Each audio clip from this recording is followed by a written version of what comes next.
पहला क्वेश्चन ये है कि हर पेरेंट्स किसी भी बच्चे से अगर अपन पूछते हैं कि जी। आपको क्या बनना है, तो कोई बोलता है इंजीनियर बनना है, डॉक्टर बनना है, हाँ। एस्ट्रोनॉट बनना है। कोई भी ये नहीं कहता कि मेरे को कवि बनना है या साहित्यकार बनना है। तो ऐसा क्यों? पहले तो मैं आपको ये बता दूं कि बनने वाली जैसी कोई बात नहीं होती है। ये कुदरत ऊपर से लिख कर के भेजता है कि आपको किस दिशा में जाना है। कुछ हमारे पारिवारिक पैतृक गुण रहते हैं, जैसे मान लो किसी के घर में कोई बड़ा राइटर रहा तो कहीं ना कहीं कोई अंश बच्चों में आता है। तो कुछ, मैं सारे नहीं कह रही हूँ, कुछ लोग राइटर भी बन जाते हैं, साहित्यकार बन जाते हैं, कवि बन जाते हैं, पत्रकार बन जाते हैं। तो ये आप इसको जेनेटिक मान रही हैं कि भाई ये ईश्वर प्रदत्त है। देखिए, राइटर का मैं जहाँ तक मानती हूँ, कोई भी कलाकार हुआ, कोई भी आर्टिस्ट हुआ, ये इसका कोई इंस्टीट्यूट तो है नहीं कि जहाँ पर ये सिखाया जाए। कविता पत्रकारिता तो ठीक है कि उसमें फिर भी सिखाया जा रहा है, लेकिन कवि के लिए तो नहीं है। मैम तो ये फिर ईश्वर द्वारा ही प्रदत्त मैम है। जैसे इन युवाओं को इस और आकर्षित करने के लिए आप मानते हैं कि कुछ प्रयासों की ज़रूरत है, या कोई सरकार से भी आप लोगों को कुछ इसके लिए मदद चाहिए कि युवा कैसे आकर्षित हों इसमें अपना करियर उसके लिए बनाने के सबसे लिए? पहली बात तो यह है, वैसे अब तो पढ़ने का जो चलन था वो कम हो गया, लेकिन सोशल मीडिया के द्वारा भी आजकल बहुत सारी चीज़ें मिल रही हैं। तो मोबाइल में इतना सब है, पूरी दुनिया मोबाइल में समाहित है, तो इसके द्वारा बहुत कुछ सीखने को मिल सकता है और उसके द्वारा व्यक्ति चाहे जो अपने अंदर वो गुण। नहीं, सरकार से क्या अपेक्षा है यार साहित्यकारों को? कुछ आप लोगों सरकार को तो वैसे बहुत अच्छा कदम उठा रही है, बहुत से पुरस्कार देती है, पद्मश्री देती है, पद्म भूषण, पद्म विभूषण। और जो अच्छे कलाकार हैं, जो अच्छा काम कर रहे हैं, उनके लिए सरकार तो अपना काम कर रही है, वो प्रोत्साहित कर रही है। अब इसके लिए और हम क्या कहें, हाँ, ये हो सकता है कि छोटी छोटी सी, जैसे हिंदी एकेडमी है, उर्दू एकेडमी है, जिसको उर्दू में रुझान है, हिंदी में रुझान है, या संस्कृत, तो इसकी पाठशालाएँ, छोटी छोटी पाठशालाएँ गवर्नमेंट एक बड़े लेवल पे, छोटे लेवल पे चल रही हैं, लेकिन बड़े लेवल पर चला सकते जैसे हैं। युवा एक तरह से साहित्य की हाँ, तरफ अगर वो आकर्षित आना चाहते हैं तो इसके लिए पाठशालाएँ चलानी चाहिए गवर्नमेंट को, और इस पर ध्यान देना चाहिए। हो। हम साहित्य का समाज में क्या इफेक्ट है एक तरह से, क्या बहुत समझते हैं? बड़ा, साहित्य तो बहुत बड़ा दर्पण है समाज के लिए। साहित्य ने तो बहुत सारे दर्शन कराए हैं, तो इसके विषय में तो जितना मैं बोलूँ उतना कम है।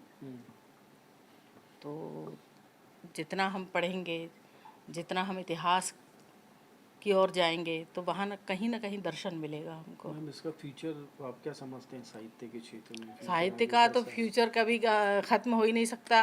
रामायण 500 वर्ष पहले लिखी गई, आज भी घर घर में बाँची जा रही है। तो साहित्य ही तो है, और क्या है वो? रामचरितमानस क्या है? साहित्य जी है, उससे बड़ा साहित्य और क्या है? महाभारत क्या है?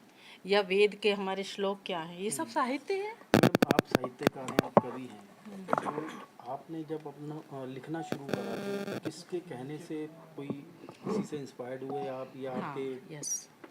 इंस्पायर तो मैं दुष्यंत कुमार त्यागी, मैं जब कक्षा 8 में पढ़ती थी, 9 में पढ़ती थी, तो हिंदी गज़ल के जनक कहे जाने वाले दुष्यंत कुमार त्यागी का एक कहीं हिंदी मेरी पुस्तक में उनका एक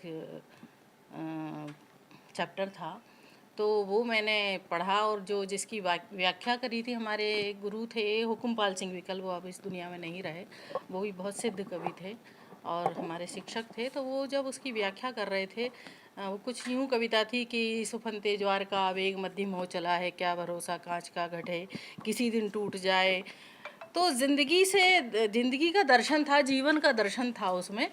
तो वो मुझे वो पंक्तियाँ बहुत अब अंदर तक मेरे पहुंचती चली गई। और इसीलिए आपने पीएचडी। मैं दुष्यंत जी को नहीं जानती थी कि दुष्यंत कौन है, क्या है, वो तो मुझे अंतर्मन तक वो कविता पहुंची।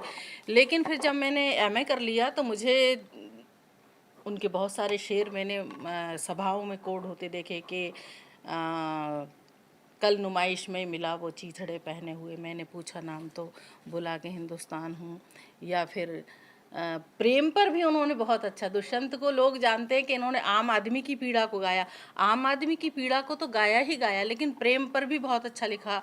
कहीं उनका एक शेर है कि वो किसी रेल सी गुजरती है, मैं किसी पुल सा थरथराता हूँ। तो दुष्यंत जी ने प्रेम पर भी बहुत अच्छा लिखा है, तो मैं उनसे बहुत ही ज़्यादा प्रभावित रही।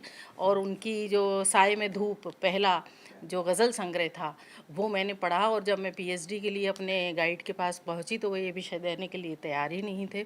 मैंने कहा मुझे तो इसी विषय को लेना है, आप कैसे भी करके कुछ भी करिए, और बस वो मेरे भाग्य में था, तो ये विषय मुझे मिल गया। भविष्य में क्या योजनाएं हैं आपकी, कुछ करने जा रहे हैं?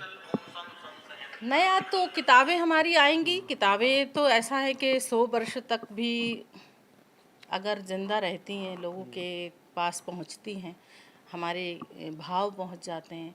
क्योंकि ये मोबाइल तो एक ऐसी चीज़ है कि 1 सेकंड के अंदर ख़त्म भी हो जाएगा, लेकिन मैं समझती हूँ जैसे हमारी पुरानी जाने कितने वर्षों पुरानी पांडुलिपियाँ आज भी मिल जाएंगी, कई संग्रहालयों में मिल जाती हैं।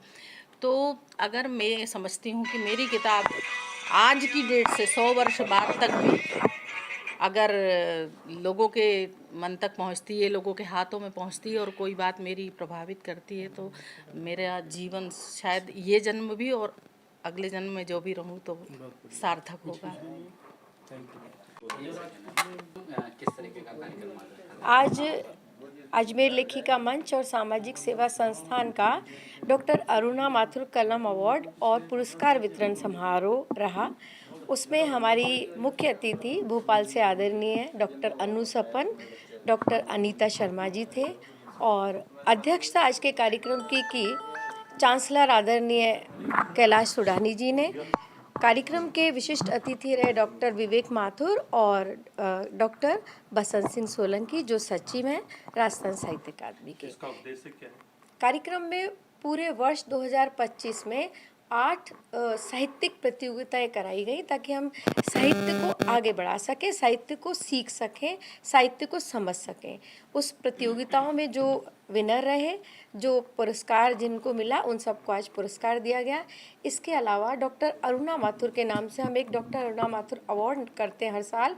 उसमें 89 प्रविष्टियाँ प्राप्त हुई थी, और गांव से जैसे पटना से, कोटा से, ब्यावर से सभी जो पुरस्कृत हुए और जो नहीं हुए वो भी साहित्यकार आए थे अपना पुरस्कार लेने और इस कार्यक्रम में हिस्सा बनने। इसके अलावा हम चूँकि सामाजिक सरोकारों से जुड़कर भी कार्यक्रम करते हैं, हमने दयानंद बाल आश्रम के 6 बच्चे जिन्होंने शैक्षणिक योग्यता में एक्सीलेंट नंबर प्राप्त किए थे, उन 6 बच्चों को भी आज पुरस्कृत किया।